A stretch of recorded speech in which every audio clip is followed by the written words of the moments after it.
Hey, my friends, I'm Scotty in from Anthrax. And I'm Zakk Wylde from Black Label Society, and me and Father Scott are going to be rolling together.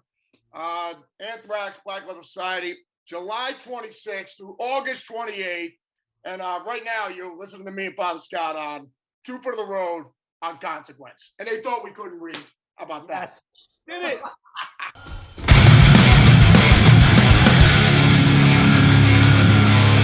Good to see you again, my brother. Yeah, good to see you. Here you go, man. Well, finally, here we go with Anthrax and Black Label. Well, I guess what is it, 30 years in the making since I It first is. met you in Pensacola, Florida. Yeah, With and I Oz. love the fact that it was a one-off in Sturgis last year that kind of was the catalyst, like for this to happen too, because it just seemed that the two bands just like kind of worked so well together, back to back. Just Yeah, we're without a totally doubt. different, but we're both heavy as fuck. You know what I mean? And it just makes sense.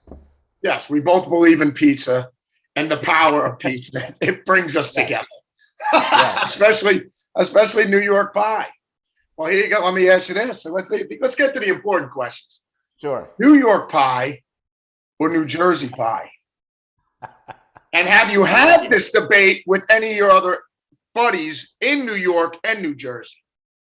You know that, and I'll never remember the name of it now, but there's a new-ish place I want to say in it's either Hoboken or Jersey City that even like the New York magazines are saying the best pizza in New York is in New Jersey now.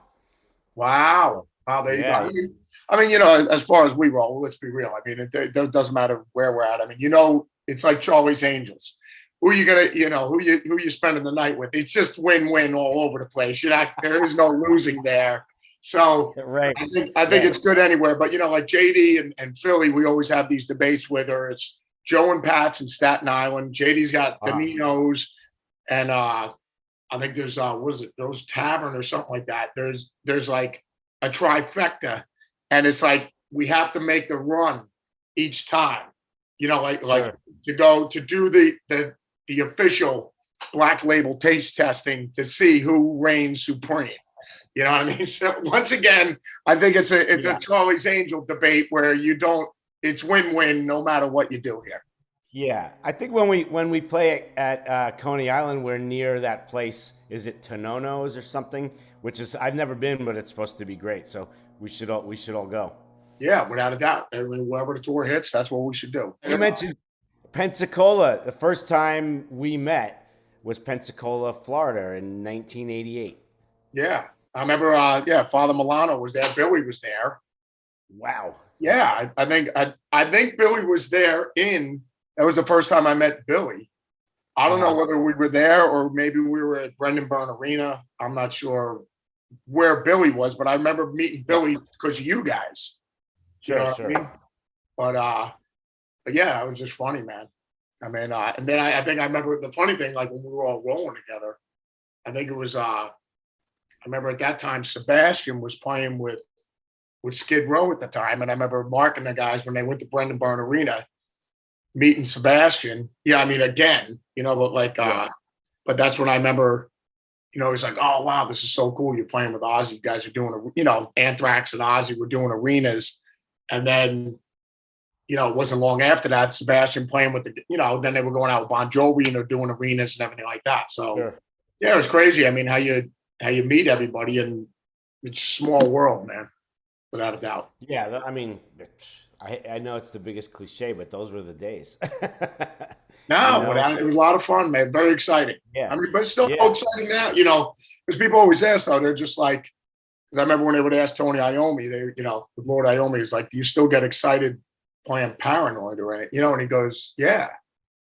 Like after all these years, you would Sure. just Yeah. figure, but it's a weird thing. You would figure it doesn't get old. It doesn't, man. I Yeah. never, every night I get up on stage, it's just as exciting as Yeah. the first time the first arena show I did with Ozzy. Obviously from playing L'Amour's to doing Brendan Byrne Arena I always tell everybody that they go, what's more exciting or whatever, like Anthrax playing L'Amour's or Anthrax playing Brendan Byrne Arena, or Anthrax playing Download in front of 120,000 people.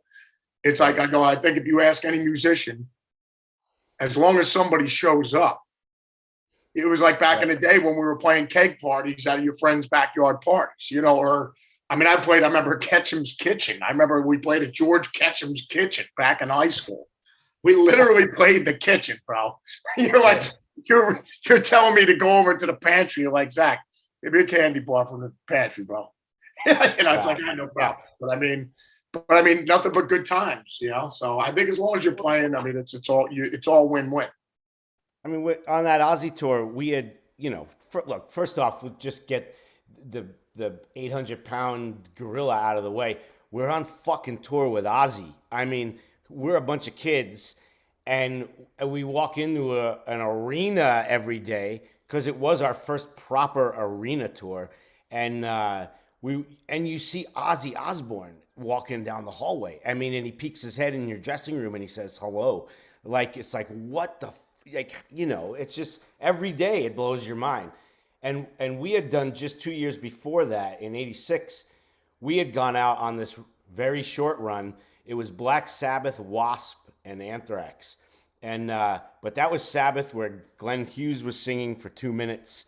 Then they had Ray Gillen was in the band, and it kind of that tour fell apart pretty quickly. Yeah, but the fact that Lord Iommi was in the building, yes. Yeah, the high note was we saw Tony for a week in the same hallway as us, which, it's just, how the fuck do you even get there? And so the fact that we were out with Ozzy, and at some point on that tour, we were shooting the video for Antisocial, and we were like, maybe we could get Ozzy to put the Not Man head on, and that'll be the reveal that Ozzy is the Not Man. And how do we ask him? And then I think Johnny Z, our old manager, asked Sharon, and they said yes, and Ozzy agreed to put the Not Man head on and take it off. Yeah, well, there you go. Crazy face. And then all of a sudden Ozzy's in our video, and it was I still now sitting here, it blows my mind that Ozzy has anything to do with my band. You know what I mean? Totally. Yeah, because it's larger than life. I think, because I tell everybody that, I go, those memories, that you should never lose that. I mean, that magic when you listen to those Sabbath records or Randy Rhoads or anything, for the first time you hear Eruption or you heard anything like that. Sure. Like the magic that was around. Because when Ozzy said it, with Ozzy, I remember we were talking about, the Beatles one day, and he just goes, Zakk, he goes, when they first hit the scene, he goes, everything, it was so magical, such a magical time. He goes, everything was better. The air was fresher. Your food tasted better. Water tasted better. Your smelly socks didn't smell anymore. He just said, anything that was in your life was made better. You know what I mean? Everything, a Big Mac even tasted better, if that is possible. You know what I mean? Everything was better. And I remember telling him, I go, Oz, it's funny. I go, because for me, when I heard Blizzard and Diary, it was the same thing. The magic of that time. You know what I mean? So when you're 14, 15 years old, so, and I always tell everybody, I go, you never want to lose that magic of everything being larger than life. Yeah. You know what I mean? Because then it's over. You know what I'm saying? Because then it's over. I mean, I'm just saying everything in general, not just being in a band and music, just every day. You know what I mean? It's awesome. Just another gift, man, for sure.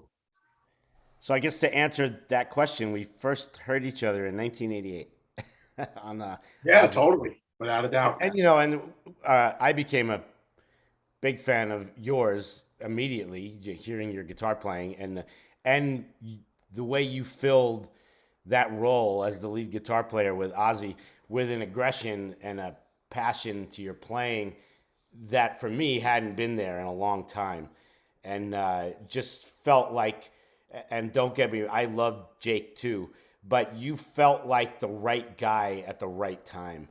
You know what I mean? I think, well, I mean, thanks, brother. But I mean, it was weird. When I was auditioning, us being huge Yankee fans. Right. And like being Thurman Munson guys, and it's Yeah. just like me and you actually playing on the like how important that uniform is and what it represents. It's not just like you've been chosen to be a Yankee. So I mean, I'm just saying. So I mean, I always viewed that role as being. I was a huge Thurman, still a huge Thurman Munson guy, and I'm catching for the Yankees, and I'm standing in the same spot where my hero stood. Right. So, it's like, whether it's Jorge Posada, I mean, Yeah. obviously when Rick came in right after Thurman, but it's a big deal, man. You know what I mean? So, but I remember guys when I was auditioning, I remember, I'm like 19, 20 years old, and they were but I remember some of the guys were just like, yeah, here the gig pays pretty well. And it's just like, for them, it was like playing for the Yankees, it's no big deal. Right. You Sure. know what I mean? It might as well just be, so what? It's the Yankees. I'm like, yeah, but Babe Ruth, this is the house that, I always call it the house that Rhodes built. Yeah. So but they didn't view it that way. You know what I mean? And I was like, dude, I was just like, wow, that's weird. You know what I mean? I was just like, to me, it was like hallowed ground. Well, just like playing for the Yankees, man. So, Yeah. but you're expected to win. And that's that. Yeah. So, it's just, and everybody that joins the Yankees, you're expected to outperform than what you did previously when you were playing for Seattle, whether you were playing for Boston, whether you were playing for the Texas Rangers. When you get to become a Yankee or an Ozzy guitar player, you're expected to outperform everything that you've done previously.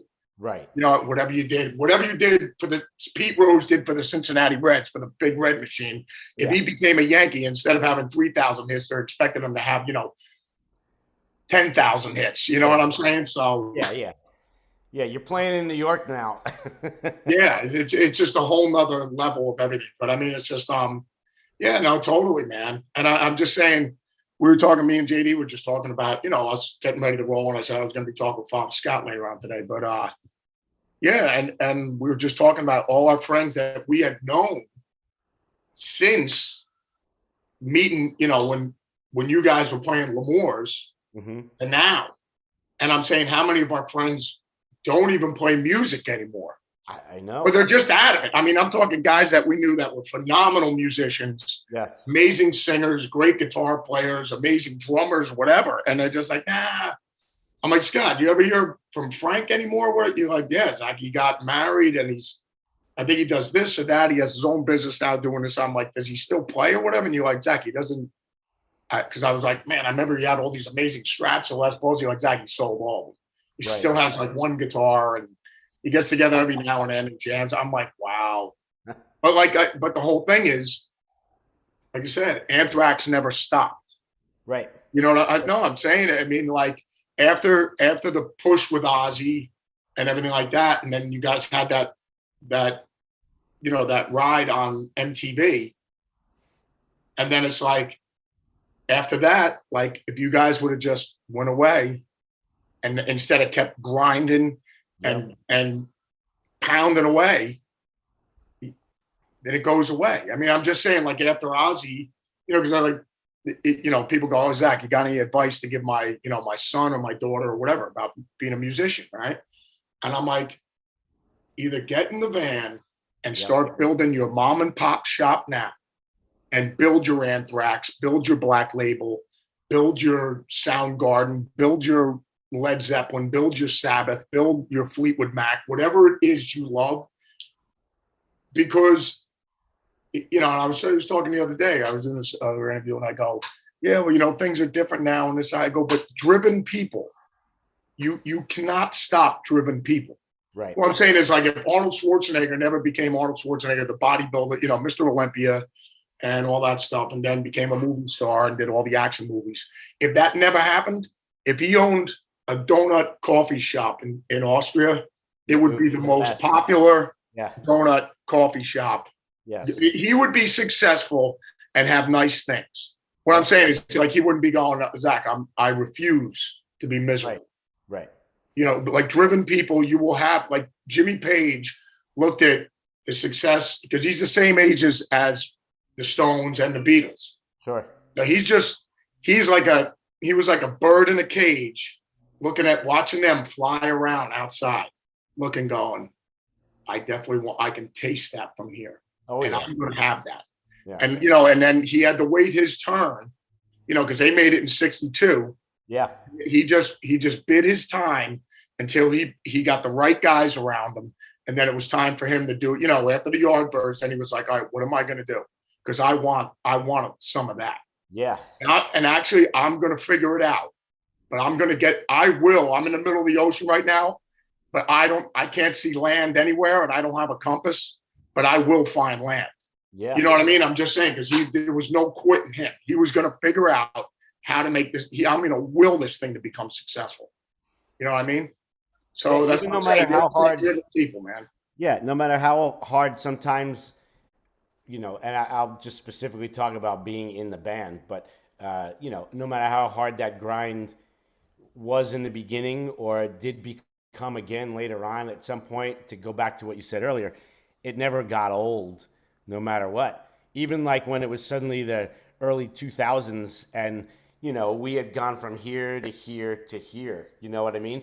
Yeah. And it's still the fact that I was out playing some dump in Ohio. I was still having fun on stage. I'm still playing guitar with my bros in my band, and but with the attitude of, hey, this is where we are right now, but we're just going to keep working. I put my head down and I go to work every day.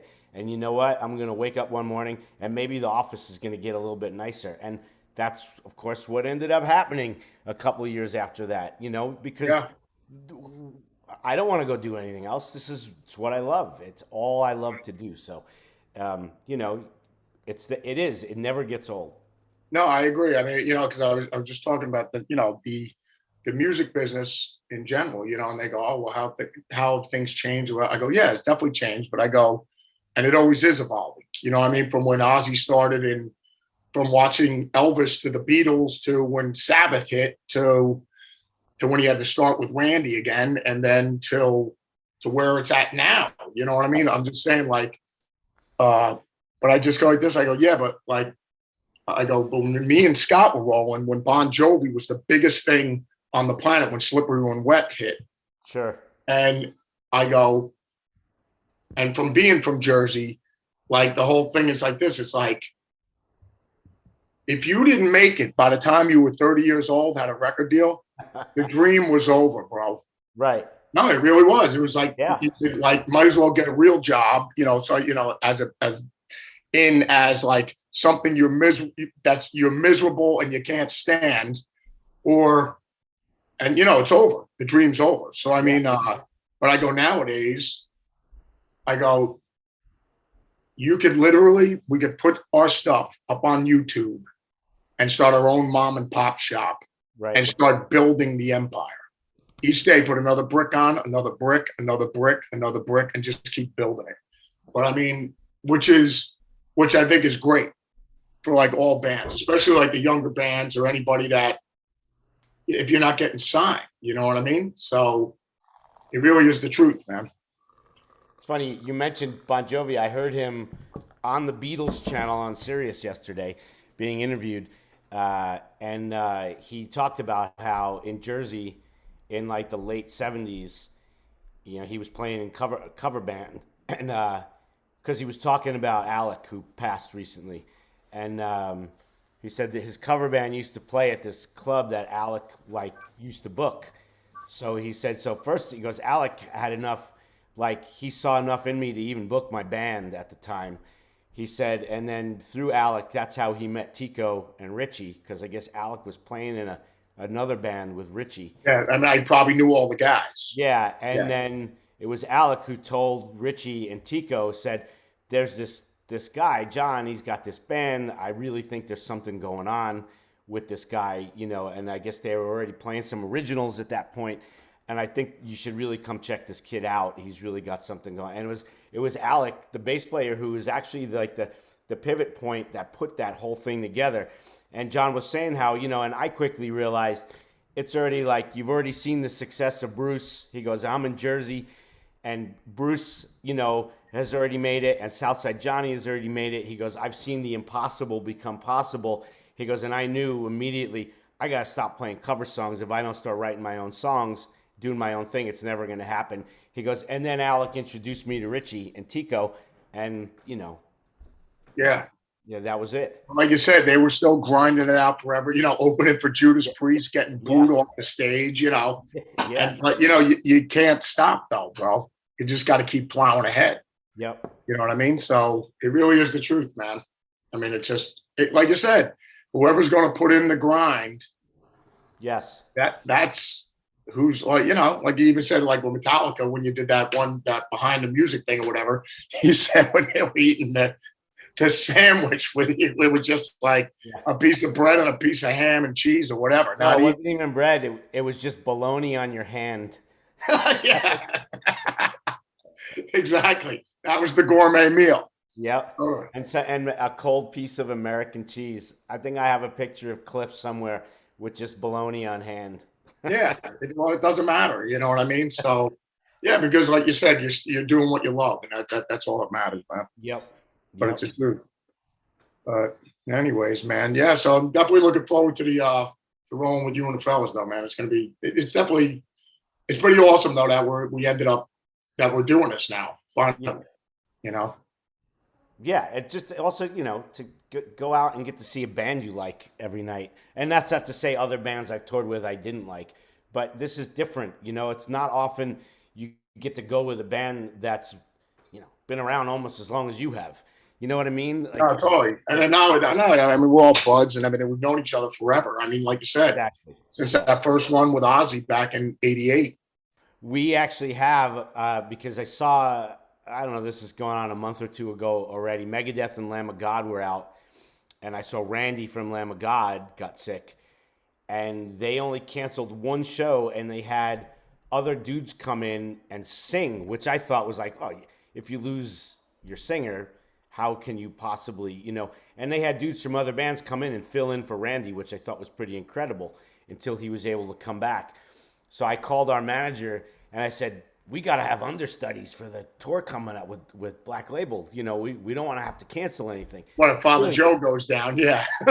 Well, we even have a solution for that. If Joey goes down, Frankie's singing lead, and we're doing it as a 4-piece like Kiss.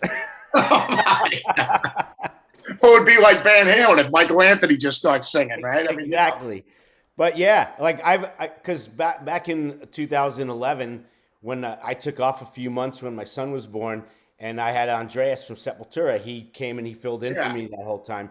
So he's ready to fill in if I go down or John goes down, and we've got Paul Crook, who was actually in the band in the 90s. He's ready to come in if any one of us goes down, for a show or two. Charlie's got a guy, so it's like we've got our understudies ready. Oh my! Like it's Broadway. It's a Broadway musical. Exactly. Literally, the only one on the tour that you're the only person that can't be replaced. If you get sick, that's it. There's no show. Well, and that, like but I mean, like I said, otherwise we get some. I mean, because my voice was shot on the last tour. I got sick, and then I was done. So we had Nita out, and we had Jared James Nichols out with us, but yeah, I was just like, we were down. I've never canceled any shows, but we missed like 6 gigs. Right. Then we came back and started doing them. I mean, but like before you know it. So, but yeah, I mean, it is messed up. I mean, the whole thing is like, yeah, Ozzy goes down now. We got problems. You know what I mean? So, yeah, but yeah. So I mean, Oz just had talking about the old man. I guess the boss just had surgery. I guess he texted me. He texted me the day after. Like I posted, I said, "Oz, all the best, buddy. I love you." And he writes me back the next day. Zakk, last night. I gave birth to a baby neck. Just like, well, good. Hopefully, we can bring the baby out on tour when you get ready to roll again. Yeah. But, a friend of mine was over the house, I guess, and said he talked to him for a minute, and he said, "Oz, how you feeling?" He goes, "Like shit, but I'm okay." Just like, yeah, I didn't know it was his neck and his back or something, right? I don't know. Yeah, no, he messed his neck up. I mean, he's lucky he wasn't paralyzed, man. So I mean, it's just really insane, man. I mean, his entire life has just been. There's always some insanity going on, man. Yeah. Always. But yeah, God bless them. I mean, hopefully the Balls will be back up and running. And then who knows after that? Then it's Ozzy, Anthrax, Black Label, Zach Sabbath. Yes, let's do it. Yeah, totally. And then what Father Joe, what does he have? A Dio cover band on the side? Yes, he could for sure. Yeah, without a doubt, man. But Great. yeah, so that'll be the next tour after this one. Yes.